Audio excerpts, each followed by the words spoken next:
Speaker. Brett Hudson. Thank you, Mr. Speaker. It's a pleasure to speak on this, the Consumer Guarantees Removal of Unrelated Party Lender Responsibility Amendment Bill. I'd like to congratulate my colleague, Dr. Retty, for introducing this bill. This is a very, very good bill. It's seeking to assure that we apportion responsibility where it best rests. So this government's done a lot of work around the responsibility of lenders, of ensuring that people that take out loans are well informed, that those processes are very transparent, and to seek to tackle predatory lending sort of conditions and predatory lenders.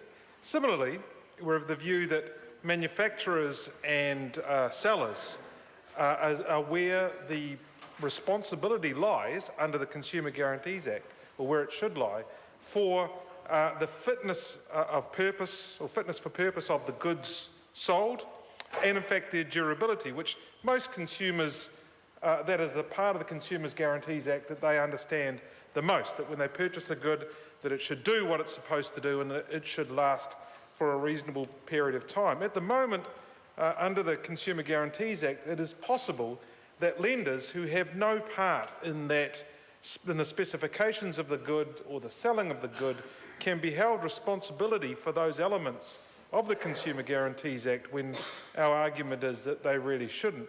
And the members opposite have asked for examples for this, and I think I'll give what I hope is a nice simple one. Let's take the purchase of a motor vehicle. If I go to purchase a car from a local car dealer, and I go along to the bank, my bank is the Bank of New Zealand, if I go along to the Bank of New Zealand and I take out a personal loan for a sum of money that allows me to purchase that car, there is not a person in New Zealand that would hold that the BNZ has any responsibility for the quality of the car or its durability and whether it lasts 1 year or 10 years. And no one in New Zealand, I would suggest, no one in the public would think that the bank in that situation should have any liability if the car in fact turns out to be a bit of a lemon, falls over after a couple of months. So then you can take other situations where the dealer has some level of involvement, but you still might question, or one might still question, whether the lender in those conditions should have some liability. For instance, if I go to the bank and get the money myself, no one would see a link. If I went to the car dealership and the dealership said, well, I can arrange this loan for you with your bank, the BNZ, all they're doing is relieving me of a bit of administrative burden.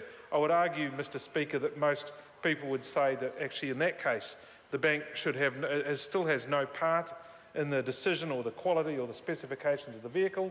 They're merely, the loan processing, the application, is being done by another person or processed by another person to assist me.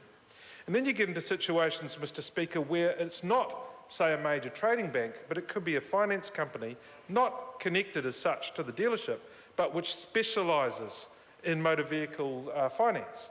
You can take a condition there, so there's no ownership relationship between them and the car dealer, but because they specialise in vehicle finance, it's a natural avenue for that dealer to help assist a consumer or a purchaser wanting to buy a car to get the loan to complete that transaction. And I'd look forward actually in debating this in select committee. Would or should the financier in that position have some liability? And I would suggest the answer is still no. But to use a potential real world scenario where we would hold, even under the changes that are proposed in this bill, where the lender could and perhaps should have responsibility, is where you have a group, a motor vehicle group, say, it may have multiple franchises, and it runs its own lending organisation.